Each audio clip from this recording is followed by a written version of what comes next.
Welcome to my final Lost.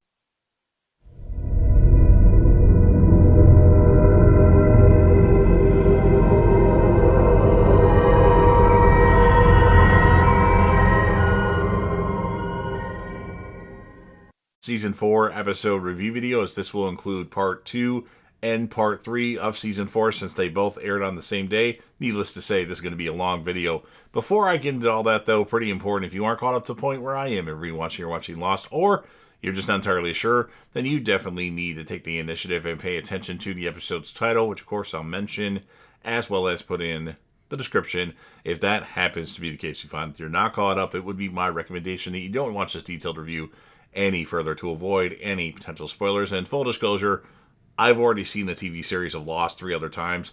It's one of my top 5 favorite TV shows of all time, as a matter of fact. I want to rewatch it and let it resonate, but I'm not the only one that's currently watching Lost.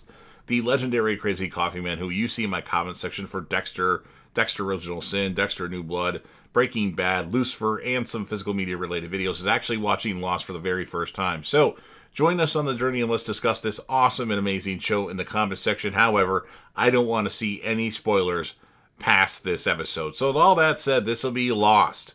Season 4, episodes 13 and 14, the Season 4 finale, parts 2 and 3. The title of the episodes is called There's No Place Like Home. And this will be my review, reaction, recap after just finishing watching the episodes. So we start with the flash forward, picking up exactly with what happened in the Season 3 finale, where Jack says we have to go back. And Kate reverses the car, gets out, and confronts Jack. She condemns Jack for wanting to go back to the island, for calling her for 2 days straight while high on pills, for showing her the obituary for Jeremy Bentham. Who the hell is Jeremy Bentham? She explains that Jeremy Bentham had met with her and she knew from the first moment that he was crazy and that she can't believe Jack would trust him. Jack says he listened to Bentham because he was told that it was the only way to save Kate and Aaron. Kate slaps Jack for abandoning Aaron and tells him not to even say his name again. Jack tries to apologize, but Kate tells him she spent the last 3 years trying to forget all the horrible things that happened on the day they left the island. She tells him she won't go back, gets in the car, and speeds away. Back to the island, Jack and Sawyer catch up with Hurley at the Orchid Station. Ben is taken by Kimi to the helicopter where they find Frank Lapidus still handcuffed but trying to free himself with the aid of a toolbox. As Kimi begins to question him about who gave him the toolbox, Kate comes running out of the jungle. When asked by Kimi why she was running, she claims to be being chased by his people, pointing to Benjamin Linus. Kimi orders 2 members of his team to search the jungle as he and the remaining team form a perimeter. Kimi orders Kate onto her knees next to Ben, with whom she exchanges knowing glances with. As the team searches the jungle, the whispers are heard by everyone immediately before the others quickly ambush and begin eliminating the mercenaries. The others then begin to trade gunfire with Kimi and his remaining team while Frank, Kate, and Ben take cover. One of the mercenaries is incapacitated with an electrical stunning weapon while Kimi takes over behind a large rock. Ben tells Kate to stay close, or Kate tells Ben to stay close, then gives him the cue to run into the jungle. As Kimi breaks cover to chase Ben and Kate, Frank Lapidus yells "grenade" as one lands at Kimi's feet. He kicks it away and inadvertently lobbing it to land at Omar's feet and dives back behind the rock. The grenade explodes and kills Omar. As the debris settles, Kimi stands and, after presumably realizing he had just unintentionally killed Omar, grunts in anger and chases after Ben and Kate. Saeed tackles Kimi, and the two engage in a fierce fist fight. During the fight, they both desperately try to reach Kimi's gun. At one point, Saeed manages to get it and point it at Kimi, only to have it kicked out of his hands. As they grapple to again retrieve his gun, Saeed quickly uses a combat knife strapped to Kimi's leg and stabs him in the side of his torso between his body armor. This only infuriates Kimi, who then beats Saeed to the ground.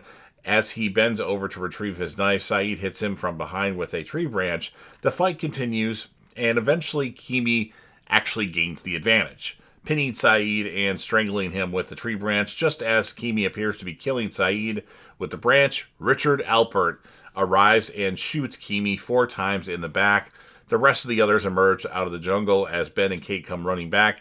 Kate helps Saeed to his feet, and Ben thanks Richard Alpert for coming, who responds, "My pleasure." Kate then picks up Kimi's bloody combat knife, and Ben asks her to cut him free from his restraints. After an awkward pause, she does so, as Ben asks Richard Alpert nonchalantly over his shoulder, "What was the arrangement?" Richard replies, "They help us free you, and we let them off the island." Ben quickly replies, "Fair enough." It tells Kate and Saeed that the helicopter is theirs, wishes them a safe journey back, and turns to leave. Kate and Saeed are understandably surprised by this, and Kate asks nervously, "So we can go off the island? That's it?" And Ben stops, turns to face them, and after another awkward pause, he concisely replies, "That's it." Kate and Saeed then return to the helicopter while Ben returns to the Orchid. Back to our flash forward, we have Walt, who has grown considerably from the little boy. That's one of the reasons why Walt wasn't in the show much. He grew too big and was too tall for the role, apparently.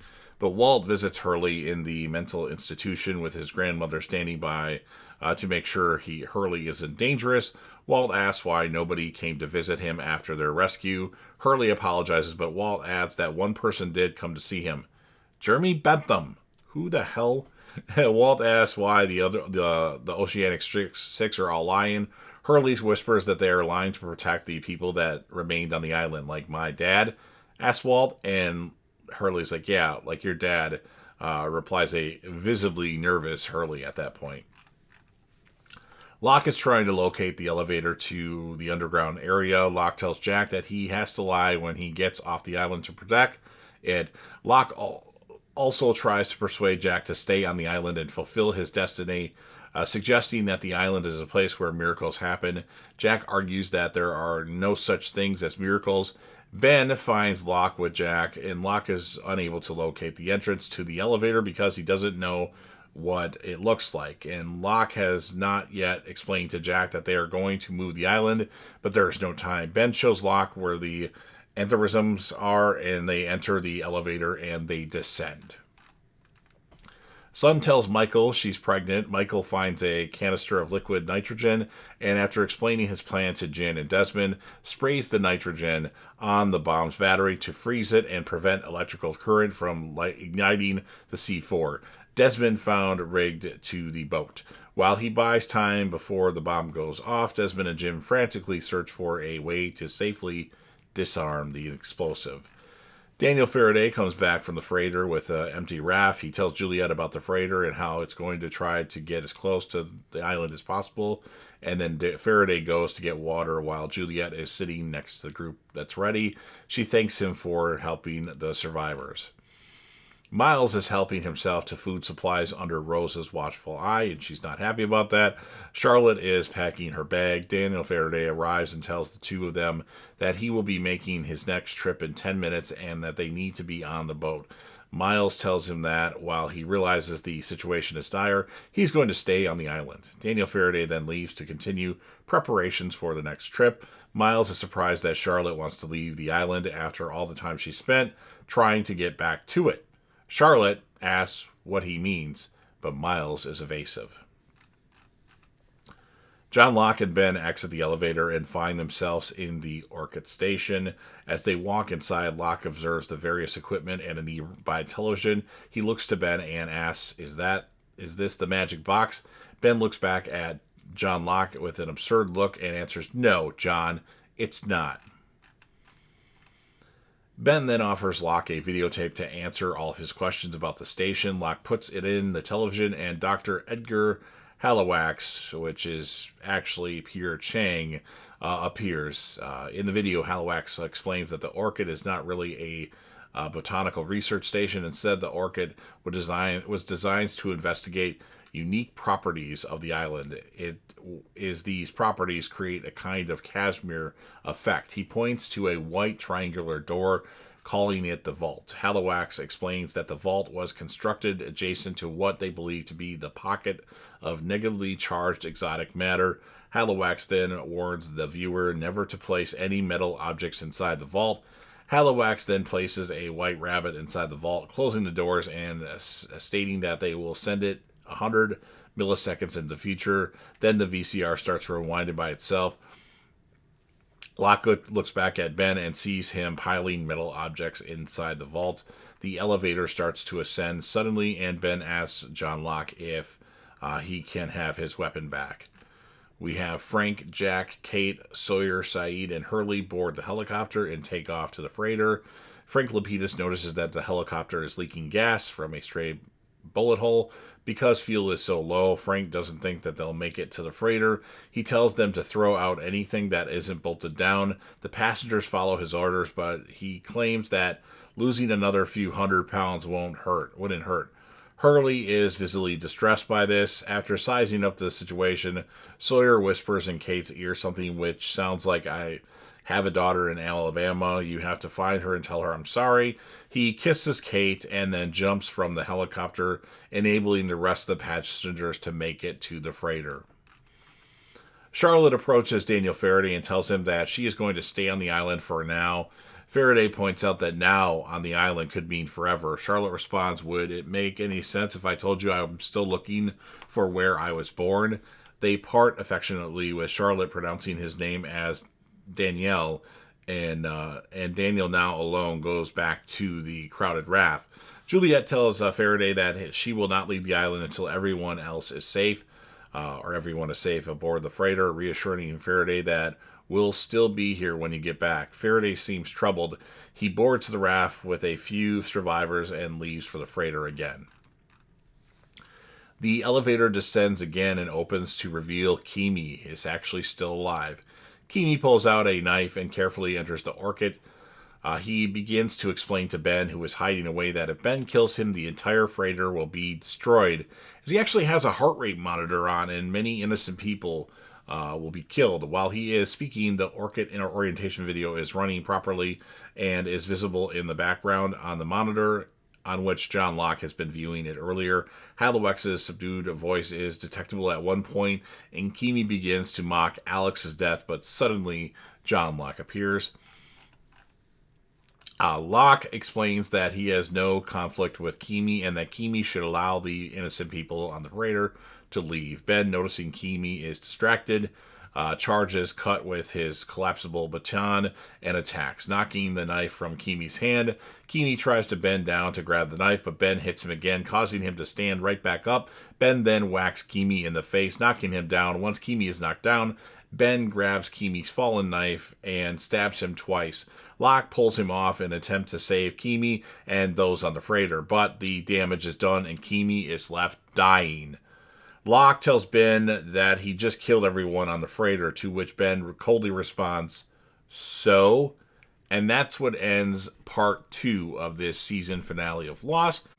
Part 3 begins with a flash forward. We have Saeed arriving at Hurley's mental institution late at night, and actually he executes a man who is sitting in a vehicle in the parking lot. Saeed finds Hurley playing chess, apparently alone, opposite an empty chair. Saeed wants Hurley to come with him somewhere safe. Hurley replies that he has not seen Saeed in, forever, and doesn't understand why he should join him. Saeed says that circumstances have changed. Bentham is dead, having supposedly killed himself 2 days ago. Hurley does not want to call Bentham by his alias and is about to call him by his real name when Saeed stops him, adding that they are being monitored.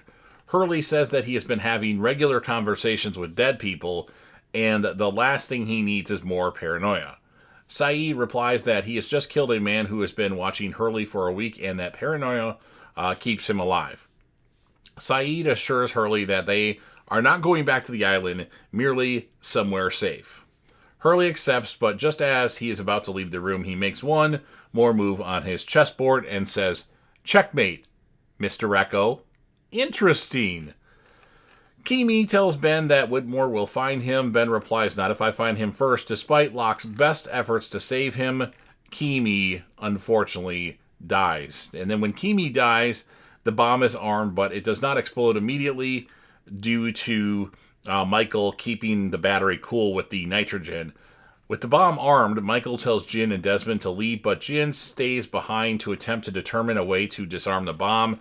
As a helicopter arrives at the freighter, Desmond is frantically waving at them and warning them of the bomb about to go off. Frank lands anyway and hurriedly starts filling the tank and patching the leak. Michael realizes there isn't much liquid nitrogen left and tells Jin that he should leave the boat because he will soon be a father. Everyone gets back on board the helicopter, including Sun and Desmond. So very good scene by Michael to say you're going to have you're going to be a father soon. So get off this freighter. That's very good by Michael. One of the most annoying characters on Lost had a really good moment there. Sun begs her fellow passengers to wait for Jin. Jin tries to run safely, but he misses the helicopter as Frank takes off immediately after refueling. Sun becomes frantic as Jin yells, "We have to go back for rescue from the freighter." Back in the freighter, Michael runs out of nitrogen and begins to hear whispers. As the whispers stop, Christian Shepherd appears in the room containing the explosives, telling Michael, "You can go now." And then the freighter explodes, killing Michael and presumably killing everybody else on board, including Jin. From the helicopter, Sun cries out in desperation over the presumed loss of her husband. Back to our flash forward, Sun approaches a restaurant in London while talking to her mother and Jian Quan, now speaking on the phone. Charles Whitmore emerges from the restaurant. Sun approaches him and presents herself as the daughter of Mr. Pike or Pak, and the managing director of Pike Industries. Whitmore recognizes the name and inquires about her father. Sun confronts Whitmore with the knowledge that he is aware of her true identity, adding that Whitmore knows that the Oceanic Six have been lying about their experiences. She then suggests that she and Whitmore have common interests. She gives him her business card, suggesting he call when ready to talk, and then finally she reminds Whitmore that the Oceanic Six are not the only ones who left the island. Whitmore, surprised, asks why she would want to cooperate with him, and without answering, Sun leaves. Back to the island. After killing Kimi, Ben operates the vault console, and the metal inside creates an explosion, opening a hole in the rear where Ben seeks to go. Juliet is on the beach alone with a bottle of rum. Sawyer arrives on the beach after having leaped from the helicopter. Seeing the bottle, he asks Juliet what is she celebrating, and Juliet tells him that she's not celebrating and points to the smoke from the destroyed freighter. Ben tells Locke not to make the same mistakes as the new leader. Locke is subsequently confused. Ben tells him that there is a price to pay to move the island. The person that moves the island must leave it and never return there. Locke is reluctant to let Ben leave, but Ben offers a handshake, apologizing for all the misery he has inflicted on John Locke. John Locke accepts the handshake, and Ben, wearing a dark shirt that he has seen wearing when he appeared in the desert, the other episode, The Shape of Things to Come, and Halo-X's parka, darts off into the vault. Locke left the Orchid and heads to Richard and the others, following Ben's instructions. At his arrival, all the others look surprised, and Richard tells him, "Welcome home." The explosion has created a jagged opening into a long, low passageway in the rock behind the vault. Ben clears the opening and enters the passage until he reaches a ladder, which he descends. At the bottom of the ladder, Ben breaks a layer of ice, revealing another old and damaged wooden ladder. While descending further, a rung breaks and he falls down, cutting his right arm and ripped his jacket on the ladder. At this point, his condition appears to be identical to the condition he was when he appeared in the Sahara Desert. Ben finds himself inside a dark and icy room where the stones are covered in hieroglyphics. There, across from Ben, is a wall with a large wheel. After looking up and declaring, "I hope you're happy now, Jacob," Ben proceeds to turn the wheel, though with great physical and emotional difficulty. The more the wheel is turned, the brighter the room becomes. Outside, the entire island we hear an otherworldly noise and the sky turns purple. Suddenly, extremely bright light takes over the whole island, and everything within the light disappears. So the island disappears. While the helicopter is heading back to the island, a bright light floods the sky and the island vanishes. Low on fuel and with nowhere to land, Frank tells them to put on life jackets and prepare for impact. Jack tells Frank to fly to another island, but Frank responds that there is no other island. Saeed throws a life raft into the water moments before the impact. After the crash, the survivors swim towards the inflated raft. Frank rescues Desmond, who is floating face down in the water. Desmond is not breathing, but Jack is able to resuscitate him. Back to our flash forward. Kate wakes up in her home to the sound of footsteps but sees no one. Then the phone rings. A male voice speaking in reverse says, "The island needs you. You have to go back before it's too late." She hears footsteps again and then retrieves a gun from her closet. Checking on Aaron, she confronts the intruder bent over his bed, only to find that it is Claire who is holding Aaron's hand. She warns Kate not to bring him back to the island. "Don't you dare bring him back," she says. Suddenly, Kate wakes up, realizing that she has been dreaming, and quickly checks on Aaron. There is no intruder and no sign of Claire. She then looks at Aaron and says, "I'm sorry. I'm sorry." Back to the ocean now, because there's no island at the moment. Jack, Kate, Aaron, Saeed, Hurley, Son, Frank, and Desmond continue to float on the life raft. Everyone is quiet until Hurley observes that Locke moved the island. Jack becomes agitated and disagrees, to which Hurley challenges him to put forth a more plausible explanation, after which they're again sitting in silence. Soon after, Frank Lapidus notices a nearby light and realizes it's another boat or ship. Everyone begins shouting as the ship begins pulling up beside the life raft. At this point, Jack suddenly remembers John Locke telling him to lie about what has happened to them, realizing that it must be done, and hastily shares his plan with the others on the life raft. On board this ship, called the Searcher, a crewman from the listening station frantically moves back and forth and calls out, "Mrs. Widmore!" Penny exits the bridge to see what is happening. Desmond hears Penny's voice as she directs the Searcher crewmen to help the people aboard the raft. He calls up to her, "Penny?" and jumps onto some netting to pull himself up on the ship and rushes to meet Penny on deck.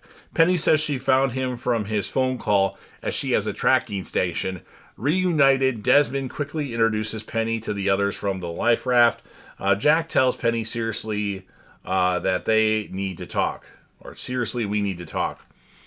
Hurley asks Saeed what they're doing, why they're doing this. This is after the Searcher stuff. The Oceanic Six prepare to depart from Penny's freighter or Penny's ship, whatever you want to call it, with a well-established cover story, while she, Desmond, and Frank Lapidus stay behind. Jack and Frank say their goodbyes, and Jack tells Frank he hopes he never sees him again. Jack tells Desmond to be careful now that they know that Widmore's capable of, and quotes Desmond, "See you in another life, brother." The Oceanic Six get on the life draft and head for the island of Sumba and back to civilization. Oh, that music that's playing. Excellent composing by Michael Giacchino.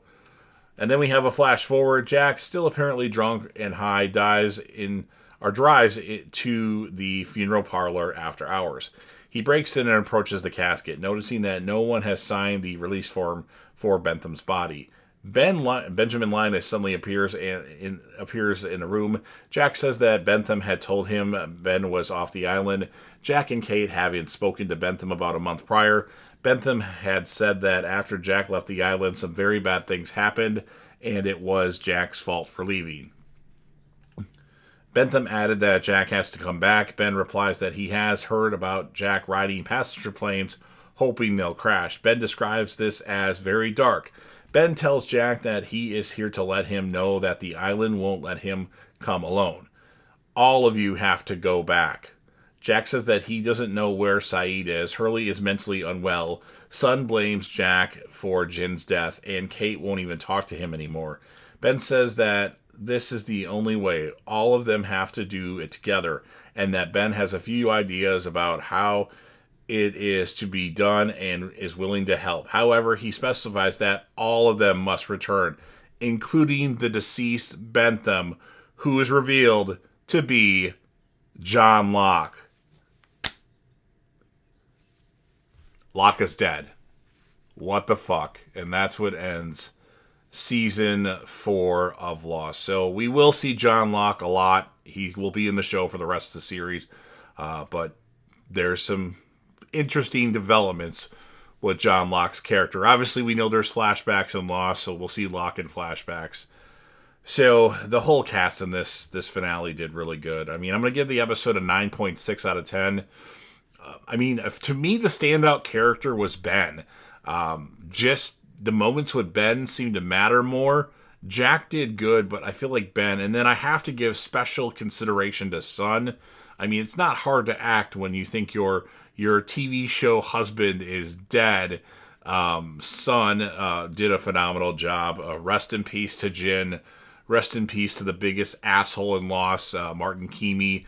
And, of course, the great John Locke, which we will see Locke again, and we will see Jin again too because of flashbacks and all that stuff. Keamy, I don't think we see again, if my memory serves me correctly. So yeah, that's what I have to say about this. If you're a fan of Lost and you want to help me out with the YouTube algorithm, please make sure that you Hulk smash the like button, share this video with a friend, put this video on any one of your social media platforms. Don't forget to sound off in the comment section, interact with me and the legendary Crazy Coffee Man.